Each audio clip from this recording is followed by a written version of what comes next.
Hello guys, আসসালামু আলাইকুম। আশা করি আপনারা সবাই ভালো আছেন, সুস্থ আছেন, সুন্দর আছেন। আমি আবার আপনাদের মাঝে উপস্থিত হয়েছি একটা ছোট্ট গল্প করার জন্য, আর তা হলো মৃত্যুর পরে জীবন আর ফিরে পাবেন না। কথাগুলো যদি ভালো লেগে থাকে সাবস্ক্রাইব করে বেল বাটন টিপে দিন, বেশি বেশি শেয়ার করুন, সবার মাঝে ছড়িয়ে দিন। মৃত্যুর পরে জীবন আর ফিরে পাবেন না, তাই দুঃখ, রাগ, ঘৃণা, বিরক্তি বা কারো সাথে ঝগড়া করে সময় নষ্ট না করে নিজের সব সময় হাসি খুশি থাকুন এবং অনেকে অন্যের সাথে হাসি খুশি রাখুন, অন্যকেও হাসি খুশি রাখুন। কখনো কারো মনে কষ্ট দিবেন না, কারণ সে যদি সহ্য করতে না পারে আল্লাহর উপর ছেড়ে দেয় তাহলে তার পরিণতি অনেক ভয়াবহ হবে। জীবন, মানুষ যখন মরে যায় সেই জীবনটা কিন্তু আর ফিরে পায় না, সেই জীবনটা আর ফিরে আসে না। তাই দুঃখ, কষ্ট, রাগ, ঘৃণা, বিরক্তি যতই যা থাকুক অন্যের সাথে ঝগড়া বিবাদ সব মীমাংসা করে নিন। হাসি খুশি থাকুন, অন্যকে হাসি খুশি রাখুন, কারণ অন্যের মনে কষ্ট দিলে সে যে কষ্টটা সহ্য করতে না পেরে আল্লাহর কাছে বিচার দেয়, সেই বিচারের ভয়াবহতা পরিণতি কিন্তু ভয়াবহ হয়। যেখানে সম্মান নেই সেখানে যাওয়া উচিত না। যে খাবার খেলে হজম হয় না সেই খাবার খাওয়া উচিত না। সত্যি কথা বললে যে রাগে তাকে কখনো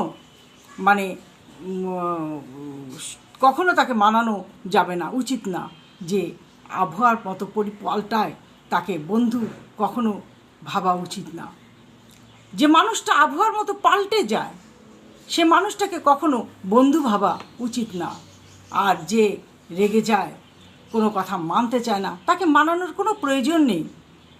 যে খাবার খেলে হজম হয় না সে খাবার খাওয়ার দরকারটা কী? আর যে সম্মান নাই, যেখানে সম্মান পাওয়া যায় না, কথায় কথায় অপমান অপদস্থ হতে হয়, সেখানে না যাওয়াই ভালো, নিরাপদ। সমস্যা জীবনের একটি অংশ, এদের থেকে কোনো দিন রেহাই নাই। আমাদের জীবনে এমন মানুষ আছে যারা অন্যের দোষ খুঁজে বেড়ায়, অন্যের দোষ সংশোধন করে দেওয়ার জন্য। আবার এমন মানুষ আছে যারা দোষ খুঁজে অপমান করবার জন্য। জীবনে অনেক মানুষ আছে যারা সমস্যার সৃষ্টি করে দেয়, সংশোধন করে না। আবার কিছু মানুষ আছে যারা সংশোধন করে দেয়। সমাজে কিন্তু এরকম মানুষ আছে, আপনি ভুল করেছেন, আপনাকে কাছে ডেকে মিষ্টি ভাষায় আপনাকে সংশোধন করে দিবে।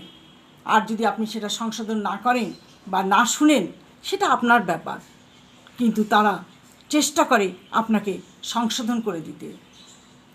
এমন মানুষ আছে যারা মানুষের দোষ খুঁজে বেড়ায়, আর সেই দোষটা খুঁজে পাওয়ার পর সেই মানুষটাকে তারা অপমানিত করে। তাই বলছি, সব সময় নিজেকে সাবধানে রাখবেন আর সব জিনিসের প্রতি তীক্ষ্ণ দৃষ্টি রাখবেন। কাউকে কষ্ট দিবেন না, অপমান করবেন না। কারো ভুল ত্রুটি দেখলে সংশোধন করে দেওয়ার চেষ্টা করবেন, কিন্তু ভুল ত্রুটি সংশোধন না করে দিয়ে হাসি ঠাট্টা করে তাকে অপমানিত করেন না।